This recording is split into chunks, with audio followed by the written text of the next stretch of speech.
سبحان الله يا أخوة، في المساجد بعد التسليم من صلاة الفجر والمغرب نسمع المصلين جميعا في صوت واحد يرددون هذا الذكر: لا إله إلا الله وحده لا شريك له، له الملك وله الحمد، يحيي ويميت وهو على كل شيء قدير.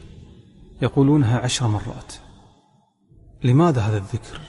ما هو سر هذا الذكر؟ ما هو فضله وقوته؟ اسمعوا يا أخوة إلى الفضل العظيم لهذا الذكر، ولعل الكثير منكم لم يسمع هذه الأحاديث الصحيحة. اسمعوا. قال النبي صلى الله عليه وسلم: من قال بعد صلاة الصبح وهو ثان رجليه قبل أن يتكلم، يعني في محله بعد الصلاة، لم يتحرك ولم يتكلم في أي أمر من أمور الدنيا.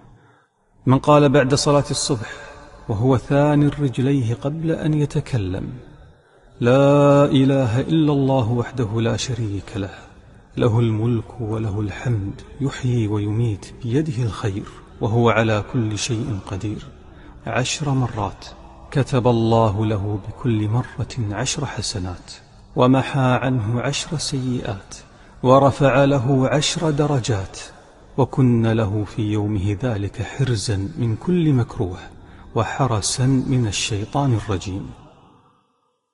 الله أكبر. انظروا إلى الفضل العظيم والقوة. وكن له في يومه ذلك حرزا من كل مكروه وحرسا من الشيطان الرجيم.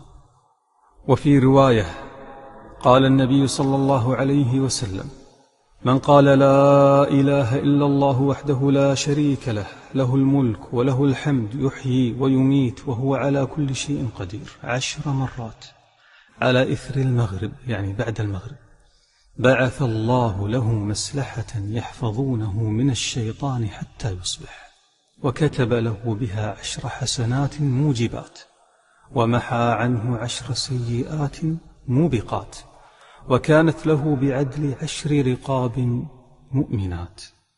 حسنه الألباني. وكن له مسلحة، يعني الله جل وعلا يبعث لهذا المؤمن هذا الذاكر ملائكة مسلحة تحميه وتحرسه وتحفظه من الشياطين، يعني يقولها بعد صلاة الفجر وبعد صلاة المغرب.